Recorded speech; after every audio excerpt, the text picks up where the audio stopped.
안녕하세요. 히브리서 더 워드 CJ 목사입니다. 오늘 함께 살펴볼 하나님의 말씀은 시편 98편 1절부터 9절까지 말씀인데요. 그 중에 1절 말씀만 제가 읽어보겠습니다.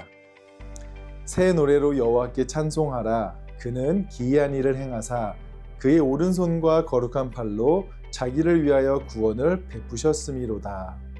아멘. 시편 96편은 왕이신 하나님을 향해 온 세상이 새 노래를 부르라고 초청합니다. 그리고 어제 시편 97편 말씀을 통해 그 왕의 보좌가 의와 공평 위에 서 있고 그 왕이 임하실 때 우상과 거짓된 힘이 무너지고 시온이 기뻐하는 모습을 보여줍니다. 사실 오늘 말씀도 이런 내용과 비슷한 결을 가지고 있는데요. 그래서 오늘 시편 98편은 왜 온 땅이 새 노래를 불러야 하는지, 왜 왕이신 하나님 앞에 환호를 해야 하는지를 더 분명하게 보여주는 것을 볼 수 있습니다. 오늘 본문은 새 노래가 왕이신 하나님이 이루신 기이한 구원에 대한 응답이기 때문이라고 말합니다. 98장 1절 말씀을 제가 다시 한번 읽어보겠습니다. 새 노래로 여호와께 찬송하라. 그는 기이한 일을 행하사 그의 오른손과 거룩한 팔로 자기를 위하여 구원을 베푸셨음이로다. 여기서 시편 기자가 말하는 기이한 일은 단순히 감사할 만한 좋을 일만을 가리키는 건 아닙니다. 오히려 인간의 힘으로는 설명할 수 없는 하나님의 경이로운 일하심으로 볼 수가 있죠. 여기 1절에서 사용된 기이한 일이 주는 문맥적 의미와 또 다음에 나오는 오른손과 거룩한 팔로 싸우시는 신성한 용사에 대한 이미지는 구약의 출애굽 사건에서 일하신 하나님의 모습과 연결될 수가 있습니다.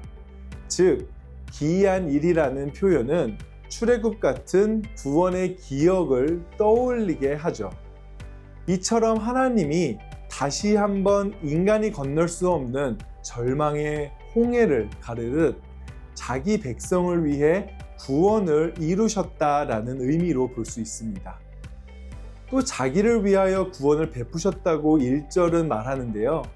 이 구원은 인간의 도움으로 이루어진 것이 아니라 하나님께서 자신의 이름과 언약을 위해 그의 주권대로 주권적으로 이루신 구원이라고 말하는 겁니다. 그런 점에서 하나님 나라의 시작은 인간의 성취가 아니라 왕이신 하나님의 주권적인 구원이라고 볼 수 있죠. 그런데 이 구원은 이스라엘에만 머무는 비밀 같은 것이 아닙니다. 하나님의 구원은 소수만 아는 그런 비밀이 아니라 열방이 보도록 드러난 공적인 구원이라는 사실이죠. 2절 말씀을 제가 읽어보겠습니다. 여호와께서 그의 구원을 알게 하시며 그의 공의를 문나라의 목전에서 명백히 나타내셨도다.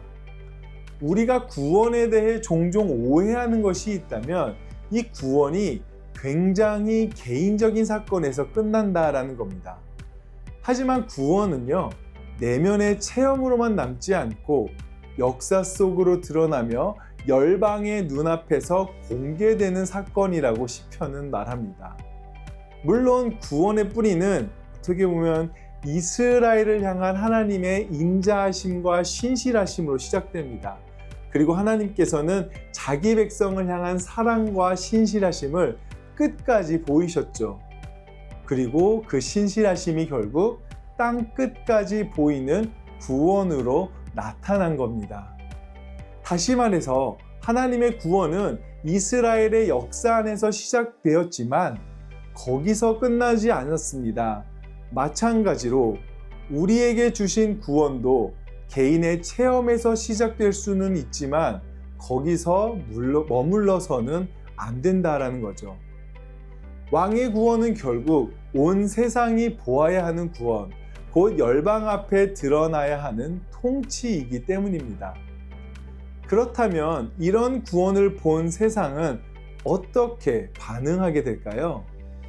4절 말씀을 제가 한번 읽어보도록 하겠습니다. 온 땅이여 여호와께 즐거이 소리칠지어다. 소리내어 즐겁게 노래하며 찬송할지어다.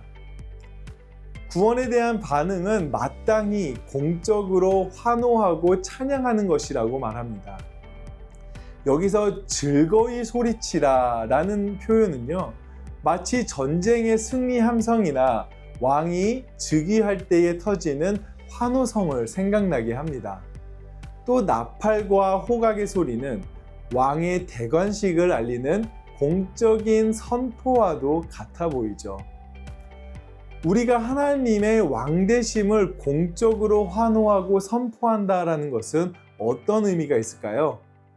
그건 단지 하나님을 향한 감정 표현뿐만이 아니라 하나님이 실제로 내 삶의 왕이시고 그분이 정말로 통치한다라는 사실을 세상 앞에 드러내며 함께 기뻐하는 공적인 고백이 되어야 한다라는 겁니다.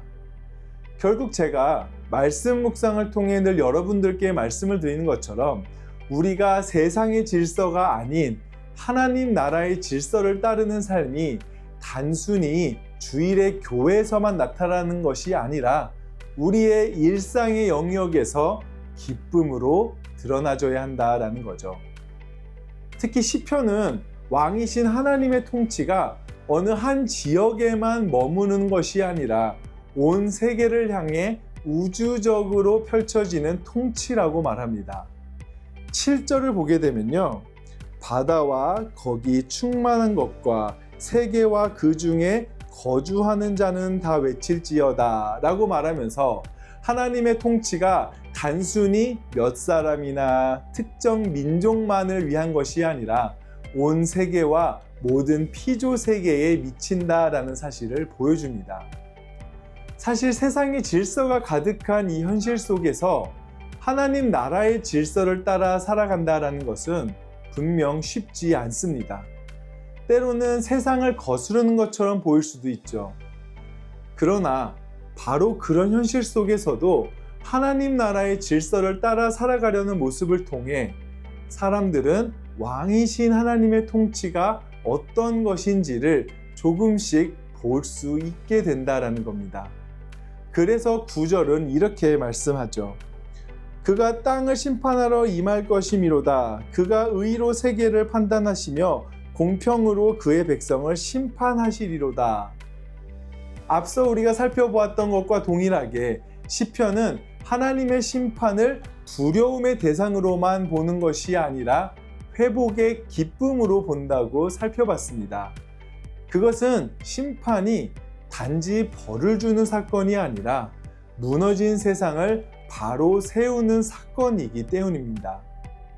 억압받던 것을 일으키고 굽은 것을 펴고 거짓을 드러내고 무질서를 바로잡고 세상을 의와 공평으로 회복하는 그 회복의 심판인 것이죠. 그렇기 때문에 하나님의 질서를 따라 사는 우리의 삶은 세상을 정죄하는 삶이 아니라 의와 공평으로 회복된 하나님 나라의 모습을 보여줘야 하는 삶인 것입니다. 저는 이렇게 하나님의 왕되심을 온 세계 가운데 새 노래로 선포하라는 말씀을 통해 우리 그리스도인의 삶이 어떤 삶이어야 되는지 한번 곰곰이 생각해 보는 시간이 되기를 원합니다.